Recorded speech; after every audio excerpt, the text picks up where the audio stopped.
नमस्कार, आप देख रहे हैं आर हिंदुस्तान न्यूज़। आनंद सक्सेना के साथ राजस्थान के चित्तौड़गढ़ से खबर। अच्छी शिक्षा के लिए अच्छा स्वास्थ्य और अच्छे स्वास्थ्य के लिए अच्छा पर्यावरण होना बहुत ज़रूरी है, ये कहना है कुलपति मिश्रा का। पर्यावरण संरक्षण में महत्वपूर्ण भूमिका निभा रहा है मेवाड़ विश्वविद्यालय। आपको बता दें कि गर्मी के मौसम में इंसान तो क्या, पशु पक्षी भी परेशान हो जाते हैं। तपती गर्मी से बचने के लिए वह वृक्षों का सहारा लेते हैं और उसके सहारे वह आशियाना बनाते हैं।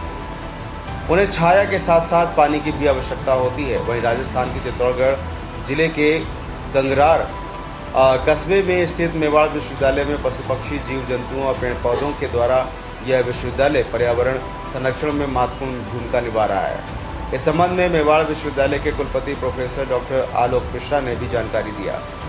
फिलहाल अब सुरक्षित रहिए, जुड़े रहिए आर हिंदुस्तान से। नमस्कार।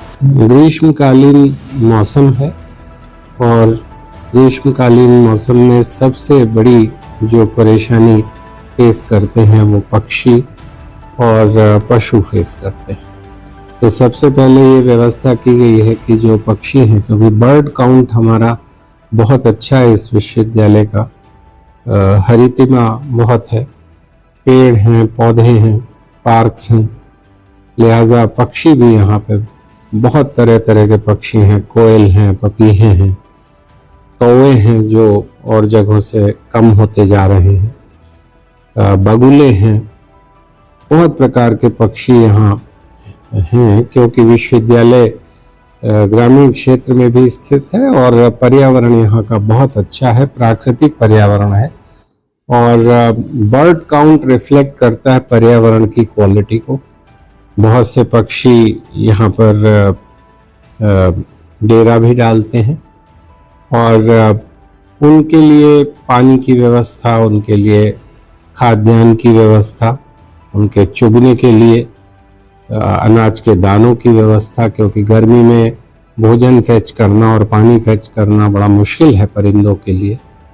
और उन पक्षियों का, पक्षी जगत का सम्मान करते हुए फैकल्टी ऑफ एग्रीकल्चरल साइंसेस और वेलफेयर डिपार्टमेंट में मेवाड़ यूनिवर्सिटी के विद्यार्थियों के सौजन्य से इसमें पहल की और विशेष रूप से इसमें सहयोग दिया श्री कपिल चतुर्वेदी जी ने, जो हमारे विश्वविद्यालय के कर्मचारी हैं और बहुत वरिष्ठ व्यक्ति हैं उन्होंने।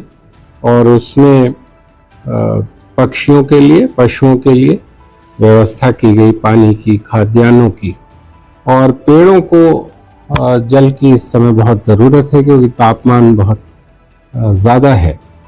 तो यहाँ पे कैंपस में 400 से ज़्यादा वृक्ष हैं, जिनसे ये कैंपस मेवाड़ विश्वविद्यालय का परिसर आच्छादित है। इसमें पीपल के पेड़ हैं जो फाइकस रिलीजियोसा के नाम से बॉटैनिकली जाना जाता है, और नीम के पेड़ हैं, कचनार के पेड़ हैं, कदम्ब के पेड़ हैं जो देव वृक्ष हैं ये सब, और कनेर काफ़ी यहाँ लगाया है हम लोगों ने, गुलाब है और खजूर के पेड़ हैं।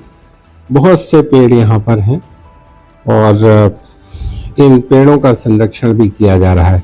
साथ ही साथ यहाँ के जो एग्रीकल्चरल फार्म है फैकल्टी ऑफ एग्रीकल्चर के अंतर्गत और पॉली हाउसेज हैं मेवाड़ यूनिवर्सिटी के, उनको मेंटेन किया गया है। फैकल्टी ऑफ एग्रीकल्चर से जुड़े हुए हमारे जो प्लांट्स हैं, गोबर गैस प्लांट वगैरह, और पशु जो हैं, गायें हैं यहाँ पे, बछड़े हैं, गाय माता लक्ष्मी उसका नाम है, पहली गाय है मेवाड़ विश्वविद्यालय परिसर में, और उसकी बिटिया है बछिया मोती के नाम से, और बछड़ा है हीरा के नाम से। तो गाय, बछड़े और बछियाँ हैं, इसी तरह से उनकी भी सेवा है।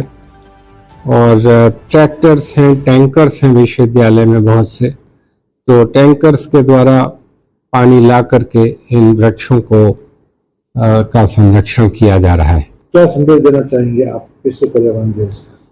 5 जून को विश्व पर्यावरण दिवस है। सबसे पहले मैं नमन करना चाहूँगा प्रोफेसर चंडी प्रसाद भट्ट को, सुंदरलाल बहुगुणा जी को और प्रसिद्ध एनवायरमेंटल लॉयरिंग के लिए मशहूर सुप्रीम कोर्ट के वरिष्ठ अधिवक्ता MC मेहता साहब को, जिन्होंने एनवायरमेंट लॉयरिंग करके बहुत से केसेस में विजय प्राप्त की और पर्यावरण के संरक्षण की दिशा में अद्वितीय काम किए, और उनको नमन करना चाहूँगा। और साथ ही साथ ये संदेश देना चाहूँगा कि अगर इस पृथ्वी को, जो कि हमारे ग्रहमंडल में जो जिस सूर्य को हम लोग जानते हैं, उसके नवग्रहों में से एक पृथ्वी भी है, और पृथ्वी एक ऐसा प्लेनेट है जो इनर सिस्टम का प्लेनेट है, MVEMJSUNP,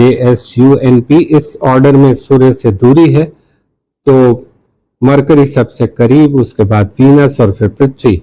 पृथ्वी ग्रह का तापमान और यहाँ पर पर्यावरण की दृष्टि से यहाँ एटमॉस्फेयर का पाया जाना, वायुमंडल का पाया जाना और जीवन का पाया जाना, और जीवन बहुत मुश्किल से एक बहुत लंबी यात्रा है मिलियंस ऑफ ईयर्स की, जिसके बाद लाइफ का ये रूप हम देख पा रहे हैं इस प्लेनेट पर, उसको संरक्षित रखने के लिए सभी कदम उठाए जाने की जरूरत है। इसमें कानून भी आगे आया है। हमारे विधि संकाय में एनवायरमेंट लॉ पर कई शोधार्थियों ने PhD भी किया है, LLM भी है एनवायरमेंट लॉ में, और BA LLB और BBA LLB ऑनर्स पाठ्यक्रम जो यहाँ संचालित होते हैं उसमें एनवायरमेंट लॉ का पेपर भी है। इंजीनियरिंग में एनवायरमेंट इंजीनियरिंग पढ़ाई जा रही है। तो एनवायरमेंट के संरक्षण के लिए बहुत ज़रूरी है कि हम इस विश्व पर्यावरण दिवस से इसकी शिक्षा लें और अपनी सॉइल को, मृदा को, जल और वायु को, इन सब को सुरक्षित रखें, साफ रखें और इनका संरक्षण करें। सस्टेनेबल डेवलपमेंट में वैज्ञानिकों का साथ दें। बहुत बहुत धन्यवाद।